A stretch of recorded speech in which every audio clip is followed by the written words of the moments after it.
start. So today I'm going to talk about a flipped classroom. The best way to explain the flipped classroom is to look at the contrast with a traditional classroom. So in a traditional classroom, you transmit knowledge, and you do that inside the class. And then at home, people do the praxis, the applying, the homework, the projects, the collaboration. They might meet outside of class. Well, in a flipped classroom, we flip this. That's pretty much the basics of the flipping. And so what we do is we have home lectures, which is often a video or any other kinds of transmission of knowledge. And then in the classroom, we do the things that will enhance the knowledge.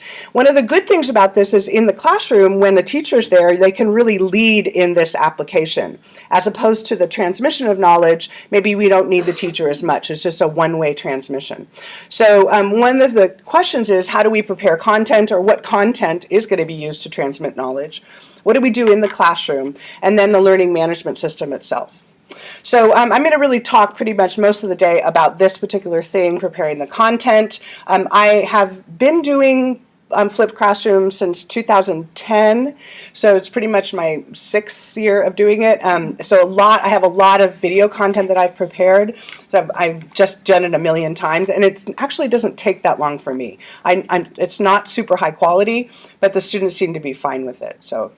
But there's other ways to get content. I mean, Khan Academy videos, he's quite good at explaining things, although he repeats himself so much, and I get really annoyed with that, but he's pretty good at explaining stuff.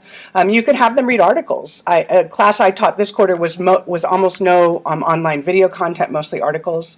TED Talks, I've used this a lot for discussion topics, and then instructor-made videos. So these are the things kind of that I'm doing right now.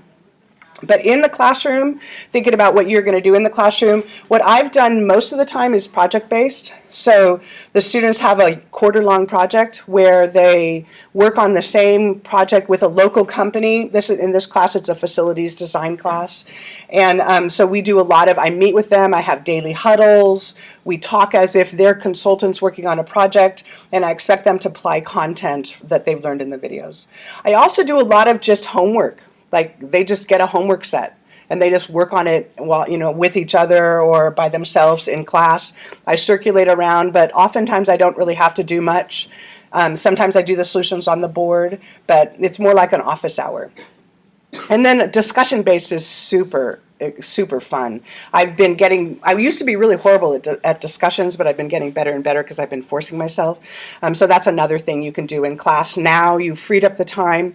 And one of the lovely things is you get to know the students. Oh my gosh, it's so great to actually have relationships in a deeper way when you free up your class time. And then the learning management system, I would say I'm not that good at this. I think it should be clear, organized. The students should know exactly what it is they're supposed to watch every day. If you have quizzes for them, make sure that's really clear. I would say that this is probably the place I need the most work on, and I'm gonna do a fully online class next summer. So I'm really working on trying to organize the learning management system to be fully online. So that's pretty much the basics of it. I do want to point to that thing I said before, that it does change our role in the classroom. If we're wanting students to be more independent learners, then sometimes we ask our question, what use am I now? And so I want to be awake to that question because it does actually happen.